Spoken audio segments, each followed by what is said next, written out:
ইসলাম ধ্বংস করতে জামায়াতি যথেষ্ট, ক্ষমতায় এলে জামায়াত তাদের আকীদা চাপিয়ে দিতে পারে, এ নিয়েও আপনারা বিভিন্ন সময় আশঙ্কা প্রকাশ করেছেন। তিন জিনিসের নাম শিবির: বেয়াদব, বেআমল এবং উচ্ছৃঙ্খল। এই তিন জিনিসের সমন্বয়ে শিবির হয়। আসলে জামায়াতে ইসলামের সাথে আপনাদের রাজনীতিটা কোন সুতায় গাঁথা হচ্ছে? জনাব মুফতি সৈয়দ ফজলুল করিম।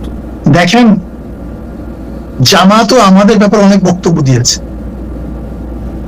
তাহলে দেওবন্দের ব্যাপারে, আহলুস সুন্নাত ওয়াল জামাতের ব্যাপারে জামাতের অনেক বক্তব্য আছে।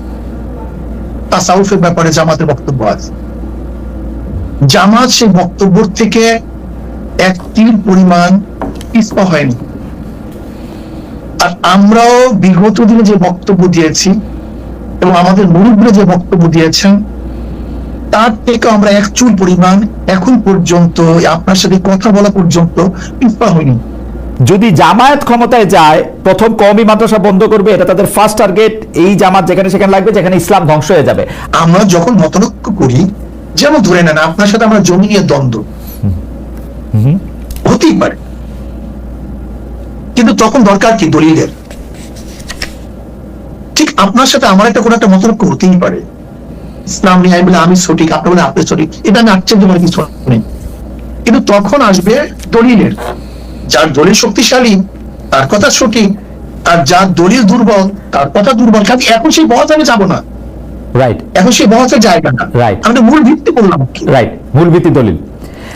ওকে ওকে ওকে ওকে ওকে কিন্তু আমরা একদিন আপনার কাছে আলাদা করে শুনবো, আজকে সেটার জায়গা না। মানে দলিলও যে সাবজেক্ট টু ইন্টারপ্রিটেশন, ওইটার আমরা কি করব? ধরেন আপনার ইন্টারপ্রিটেশন আর আরেকজনের ইন্টারপ্রিটেশন একই দলিলের যে আলাদা হইতেছে, সেইটারও আমরা আসলে কি করব? কারণ হচ্ছে যে যেটা মানবে, যে যেটা মানবে, যে যেটা মানবে। ওকে, কেউ এফ এ মানে আর আর এস মানে, হ্যাঁ সিএস মানে, তখন আমরা বলবো এখন বিএস হয়েছে কিন্তু বিএস মানো। ওকে, ঠিক আছে। সিএসআরএস এবং বিএস দিয়ে সুন্দর উদাহরণ দিয়েছেন। আমরা একটু পরবর্তী প্রসঙ্গে আসি। এনসিপি নেতা জনাব হাসনাত আব্দুল্লাহর আহ্বানে সাড়া দিয়ে আপনারা আওয়ামী লীগ নিষিদ্ধের আমলে মানে আন্দোলনে যমুনা ও শাহবাগে গিয়েছিলেন। সেখানে হাত পাকা হাতে অনেককে আমরা দেখেছি। সরকার আওয়ামী লীগের কার্যক্রম নিষিদ্ধও করেছে, কিন্তু এরপর থেকে সোশ্যাল মিডিয়ায় অনেকে আলোচনা করছেন, আমাদের ঘোষণায় অনেকে মন্তব্য করেছেন, ইসলামী আন্দোলন বাংলাদেশ গত 15 বছরের সুবিধাভোগী, অর্থাৎ আপনারা গত 15 বছরে সুবিধা নিয়েছেন। বিএনপি জামাত বর্জন করেছে এমন কিছু স্থানীয় নির্বাচনে আপনারা অংশ নিয়েছেন। আপনাদের অনুষ্ঠানে সাবেক তথ্যমন্ত্রী, যাকে আসলে নানা মানে পররাষ্ট্রমন্ত্রীও বটে, যাকে নানা অভিধায় অভিহিত করা হয়, সেই ডক্টর হাসান মাহমুদের মতো প্রভাবশালী বিতর্কিত আওয়ামী লীগ নেতার পুরনো ভিডিও এখনো আমরা দেখতে পাচ্ছি, যেখানে তারা আপনাদের সঙ্গে বসে আছেন। কেউ কেউ এমন মন্তব্য করছেন, যখন যারা ক্ষমতায় থাকে আপনারা তাদের সঙ্গে তাল মিলিয়ে চলেন। একটু আপনার মন্তব্য শুনবো। এইটা ভুল বলছেন। যখন যারা ক্ষমতায় থাকে, ইসলামী আন্দোলন তাদের সমস্ত সমস্যাগুলি, দুর্নীতিগুলি তুলে ধরে, এটা বলতে পারেন। আচ্ছা, আপনি কি দেখেছেন সেখানে শুধু হাসান মাহমুদকে? সেখানে কি বুলু সাহেবকে দেখেন নাই? দেখছি, আমার পাশে দেখছি। তো সেটা বললাম না কেন? না, বুলু সাহেবকেও দেখছি। হাসান আমার স্বরাষ্ট্রমন্ত্রীর সাথে জি, আপনি বলেন, আপনি শেষ করেন, তারপর বলবো। আমি শেষ করি। আপনার হাসান মাহমুদ সাহেবের সাথে আমার বক্তব্য মানে আমাদেরকে বসতে দেখছেন, কিন্তু তারপরে আমি যখন বক্তব্য দিয়েছি, তখন যে এই বক্তব্য দিয়েছিলাম সেটা তো তুলে ধরলেন না। ওই একই স্টেজ আপনি দেখুন সেই বক্তব্য, যে আপনারা বিএনপি বলছেন আমরা এইটা করছি, আওয়ামী লীগ বলছেন আমরা এইটা করছি, কিন্তু কে কত দুর্নীতি করছেন সেটা তো বললেন না। ওই স্টেজে বক্তৃতা দিয়েছি, আপনি শোনেন সেই বক্তৃতা।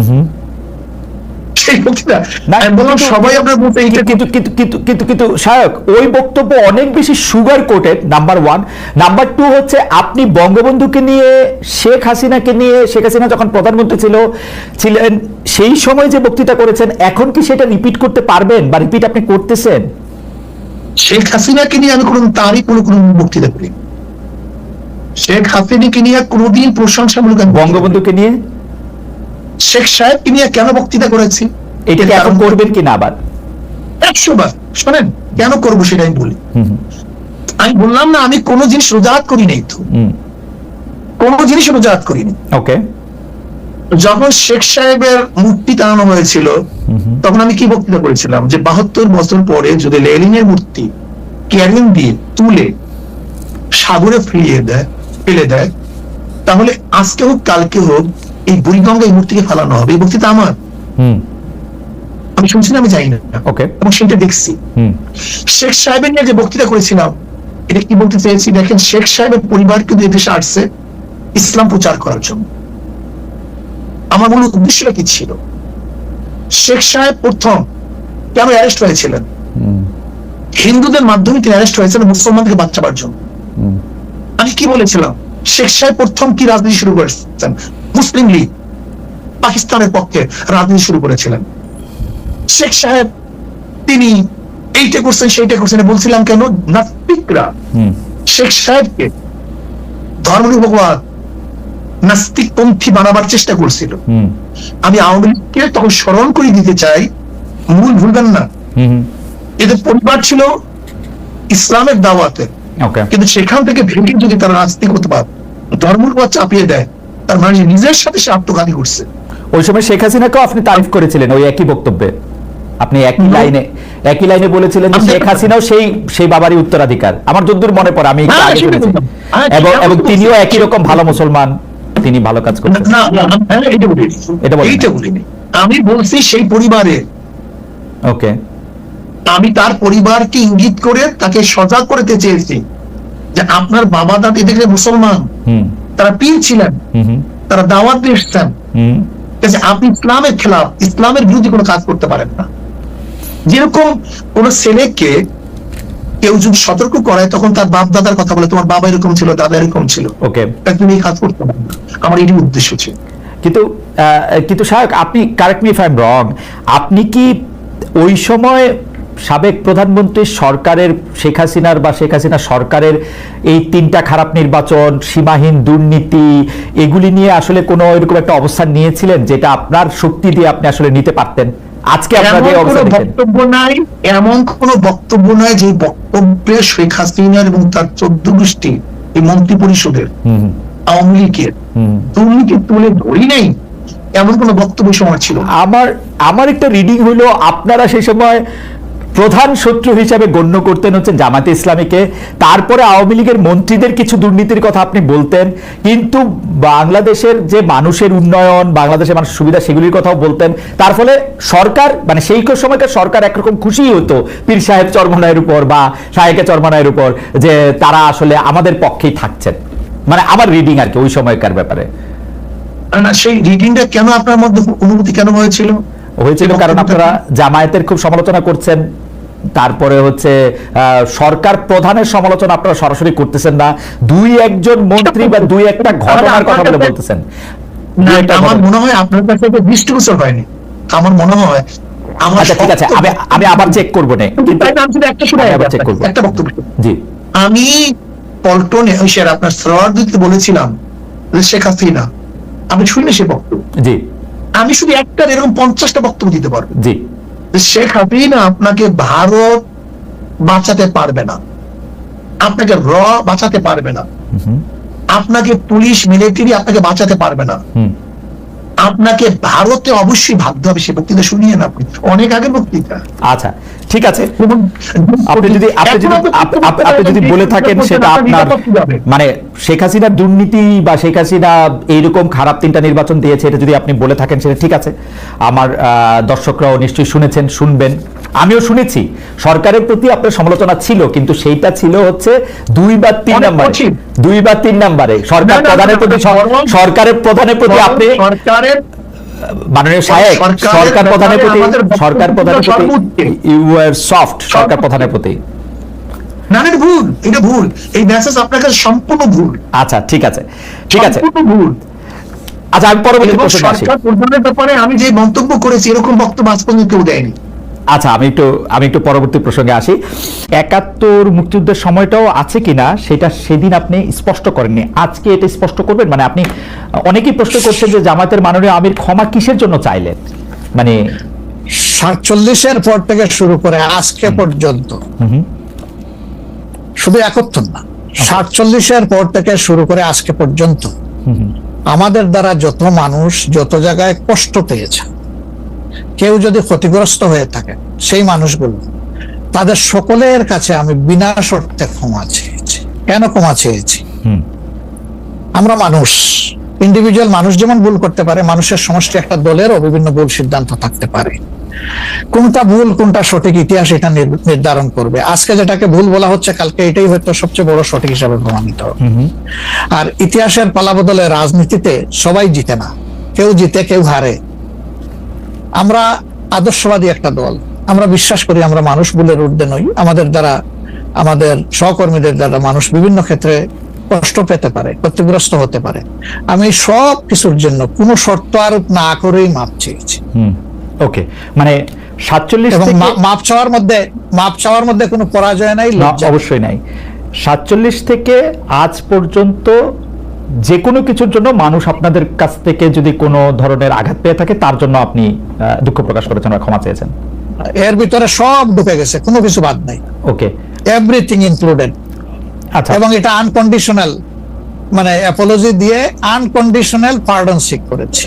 এইটা কি ডক্টর শফিকুর রহমান, আমি আসলে যেহেতু আপনার সঙ্গে আমার মানে নানা সময় কথা বলার সৌভাগ্য হয়েছে, মানে পর্দার বাইরে পর্দার ভিতরে, সেটা আমি জানি বলেই আমি আমার প্রশ্নটা করছি যে আপনি যে 71টাকে এই 47 থেকে আজ পর্যন্ত একসাথে বললেন, এর কি কোনো বিশেষ কারণ আছে নাকি? মানে না না না না না না, কোনো বিশেষ কারণ নাই। আমার মানবিক মূল্যবোধের জায়গা এবং আমার দায়িত্বের জায়গা থেকে আমি বলেছি, অনুভূতির জায়গা থেকে, দায়িত্ব এবং অনুভূতির জায়গা, বিশেষ কোনো কারণ।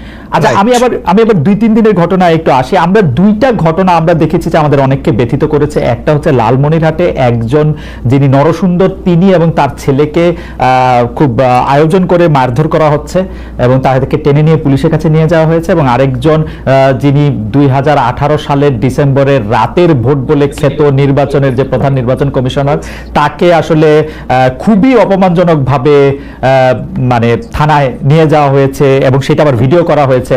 মানে আমি সাধারণভাবে যেটা বুঝি, আপনি আমাকে শাস্তি দিতে পারেন, আপনি আমাকে মৃত্যু দিতে পারেন, কিন্তু মানুষ হিসাবে আরেকটা মানুষকে অসম্মান করার অধিকার যে আমাদের নাই, এইটা কি মানে মানে নাকি এইটা আমাদের আছে কারণ তারা একটা খারাপ কাজ করেছিল, এরকম কি? মানে আমি জানি না, মানে অনেকে তার আরেকজন, জি আপনি বলেন, আরেকজন খারাপ কাজ করেছেন বলে আমিও করব, এটা কোনো যুক্তি? আমি আরেকজনের খারাপে কষ্ট পেলাম, ক্ষতিগ্রস্ত হলাম, এখন আমি সেম অথবা ওয়ার্স দেন দিস আরো খারাপ কিছু করলাম তার সাথে, সেটা কি কোনো মানবিক আচরণ বলে গণ্য হবে? নিশ্চয়ই না। তবে দেখেন, আমরা এটাকে কখনো সমর্থন করি না, কিন্তু পরিবেশ, প্রেক্ষাপট, স্থান, কাল, পাত্র, মানুষ কোনো জিনিসকে যখন লাইক করে না তখন প্রকাশ্যে হয় তার প্রতিবাদ করে, না হয় মনে মনে ঘৃণা করে, অথবা সে শক্তি থাকলে প্রতিরোধ করে। এই 3টা স্টেজ থাকে, এটা হাদিসের ভাষা অনুযায়ী। তো এই অবস্থায় আমরাও তো ভিজিবল সেরকম প্রটেস্ট অনেক ক্ষেত্রেই করতে পারি না, কিন্তু আমরা এগুলাকে মনের দিক থেকে সাপোর্ট তো করি না, আমরা বরঞ্চ মনে করি যে এগুলা আরেকটা অপরাধ। ডেফিনেটলি সিইসি যিনি ছিলেন, তিনি তো একজন মানুষ, তিনি এই রাষ্ট্রের একজন সিভিল সার্ভেন্টও ছিলেন এবং উচ্চ পর্যায়ে তিনি দায়িত্ব পালন করে তিনি রিটায়ার করেছেন। তিনি নিশ্চয়ই কাজ ভালো করেন নাই, অনেকগুলা খারাপ কাজ করেছেন। সেই সময়টা জনপ্রত্যাশার এগেইনস্টে গিয়ে করেছেন, সত্য তথ্যের উপর না থেকে অসত্য তথ্য তিনি তার সংস্থা থেকে বলেছেন, সেগুলো সব খারাপ। তো তার জন্য তো আদালত আছে, কিন্তু আদালতে যাবেন, আমরা তাদেরকে আদালতে নিয়ে যাই, আইনের আওতায় নিয়ে যাই, কিন্তু আইন আমার হাতে আমি তুলে নেবো কেন? এটা তো কোনো অবস্থায় আমরা সমর্থন করবো না। এই জন্য আপনার স্মরণ থাকার কথা, 5 তারিখ রাত্রেই আমরা ঘোষণা করেছি যে ব্যক্তিগতভাবে আমরা কারোর উপর থেকে কোনো প্রতিশোধ নেব না এবং আমরা নেইনি। আমাদের 2-1টা ব্যতিক্রম ঘটনা ঘটেছে, আমরা তাদেরকে শাস্তি দিয়েছি, আমরা ছাড় দেই নাই কাউ। আমাদের এই ঘটনাগুলো র্যান্ডম না, ব্যাপক না, 2-1টা বিচ্ছিন্ন ঘটনা, আমরা কাউকে ছাড় দিই। আমরা যেহেতু আপনার সময় কম, আমরা দ্রুত একটা বিষয় থেকে আরেকটা বিষয়ে যেতে হচ্ছে। সম্প্রতি আপনি একটি ভাষণে বলেছেন, আমি এখানে ছোট্ট একটু অ্যাড করতে চাই। এই যে মব, যেটাকে এখন মব বলা হচ্ছে, এর চাইতে কিন্তু আরো নিকৃষ্ট মব কিন্তু গত 15.5 বছর মানুষ প্রত্যক্ষ করেছে। ইভেন আপনাদের সাংবাদিকদের সাথে হয়েছে, আরো অনেকের সাথে, পলিটিশিয়ানদের সাথে তো এগুলো কোনো ডাল ভাত, কোনো ব্যাপারই ছিল না, সিভিল সোসাইটির মানুষের সাথে, শিক্ষকদের সাথে। কিন্তু ওইগুলা দিয়ে আমরা এটাকে জাস্টিফাই করতে চাই হয়েছে বলেই আমরা সবাই মিলেই কিন্তু এগুলি প্রতিরোধ করেছি, প্রতিবাদ করেছি। আসলে যে যার জায়গা থেকে প্রচন্ড ভাবে প্রতিবাদ করেছে। আমার মনে আছে ডয়েচে ভেলেতে থাকতে আমি একবার শেখ হাসিনার নাম করে এতবার বলতেছিলাম যে কেন তিনি এটি করবেন, কেন তার এটি সমালোচনা করা যাবে না এবং কেন তার এটা, মানে আমার মনে আছে যে মানে হ্যাঁ, হ্যাঁ। আমার সাংবাদিকতায় আমি কোনো সময় অ্যাক্টিভিজম করতে চাই না বা অ্যাক্টিভিজমের জায়গা থেকে, কিন্তু এইগুলির প্রতিবাদ আমরা সবাই মিলেই আসলে করেছিলাম, যে যার অবস্থান থেকে রাজনীতিবিদরা তো Right, বটেই। right. এখন আমাদেরকে করতে কিন্তু হবে। এখনো যদি আমরা সেই জায়গার মধ্যে থাকি এবং কেউ কেউ আমরা এটা বলি যে তারা করেছে সেজন্য এটা ঠিক আছে, সেইটার ব্যাপারে আপনার কাছে No, একটু বিচার no, দিতে no, চাইছি। no, no. No, প্রশ্নই ওঠে না, এটাকে সাপোর্ট করা যাবে না। Okay. আরেকজন অন্যায় করেছে তাই আমি আরেকটা অন্যায় করবো, এটা চলবে না। আর তাইলে আমরা ভালোর দিকে আগাবো কিভাবে? অ্যাবসলিউটলি আমরা আগাতে পারবো না। আপনি সম্প্রতি এক ভাষণে বলেছেন, আরেকটা প্রসঙ্গে যায়, যে সেই গণতন্ত্র হালাল যার মাধ্যমে আল্লাহর বিধান কায়েম করা যাবে, বুলেট নয় ব্যালটের মাধ্যমে যেতে হবে। এটা আপনি বলেছেন হাদিসের রেফারেন্স দিয়ে। আপনার এই বক্তব্যের প্রতিবাদ করেছেন মুফতি ডক্টর সাইদ মোহাম্মদ এনায়েতুল্লাহ আব্বাসী ওয়াসিদ্দিকী। রোববার ফেসবুক এক পোস্টে দাবি করেছেন যে তিনি হাদিসের সুস্পষ্ট অপব্যাখ্যা করেছেন। আপনি এক লাইনে আবার একটু ব্যাখ্যা দিবেন কিনা? না, আমি হাদিসের ইয়ে দেই নাই। জি। আমি বলেছি জি। যে ডেমোক্রেটিক যে প্রসেসটা, এটা রাসূল করিম সাল্লাল্লাহু আলাইহি সাল্লামের পরে যারা রাষ্ট্র পরিচালনা করেছেন খোলাফায়ে রাশিদিন, তাদের সময় ছিল। এবং এটা বাস্তবতা, আমরা সবাই জানি। হযরত ওমর খুতবা দিতে দাঁড়াইছেন, সাধারণ মুসল্লি বলছে আমি আপনার খুতবা শুনবো না। কেন শুনবেন না? ওই যে আমরা কুশাগার থেকে কাপড় পাইলাম, আমার কাপড়ে লম্বা জামা হইলো না, আপনার পায়ে লম্বা জামা হইলো কেমনে? এই তো সেম কাপড় দেখতেছি। তখন তিনি তার ছেলে আব্দুল্লাহ ইবনে ওমরকে বলেছিলেন, বাবা তুমি এবার জবাব দাও। তিনি দাঁড়াইয়া বললেন যে দেখেন, বাবা তো রাষ্ট্রের দায়িত্বশীল, তার সাথে বিভিন্ন বিদেশি প্রতিনিধি দল আসে, এই রাষ্ট্রের সম্মানে আমি বাবাকে বলেছিলাম যে বাবা আমাদের পোশাক 2 টুকরা করে কাটার দরকার নাই, আপনি অনুমতি দিলে আমি কুশাগারকে রিকোয়েস্ট করতে চাই যে আমাদের 2 পিস না কেটে দিয়ে দেওয়ার জন্য, সেটা দিয়ে আপনি জামা বানাবেন। তো আমার বাবা এবং আমার 2 পিস মিলে উনার 1 পিস হয়েছে এবং তাই উনার জামা লম্বা। তো লোকটা বসে আল্লাহ শুকরিয়া আদায় করে বললেন যে খলিফাতুল মুসলিমিন, এবার আপনি আপনার খুতবা দেন, আমি শুনবো, মন ভরে শুনবো।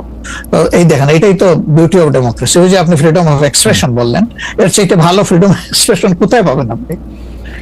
আমি বলেছি যে না, গণতন্ত্র হচ্ছে এটা কোনো ইজম না, এটা আপনি নিজেও জানেন। গণতন্ত্র কোনো মতবাদ না, it's a way to establish your ism.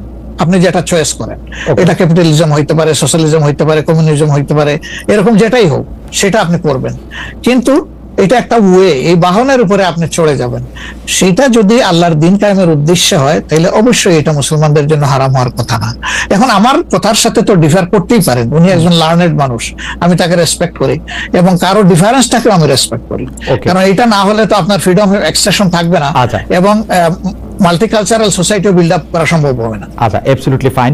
আচ্ছা, আপনি শুক্রবার একটা দলীয় কর্মসূচিতে বলছেন যে দিন কায়েমের চেষ্টা বা প্রচেষ্টা ঐচ্ছিক নয়, মুমিনের উপর ফরজ।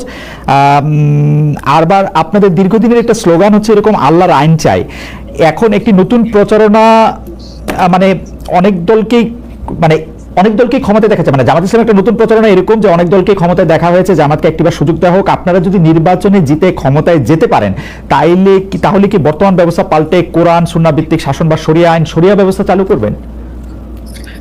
আসলে দেখেন, কোরআন সুন্নাহ ভিত্তিক মানে অনুশাসন যেটা, এটার ব্যাপারে সমাজের পারসেপশনের ভিন্নতা আছে।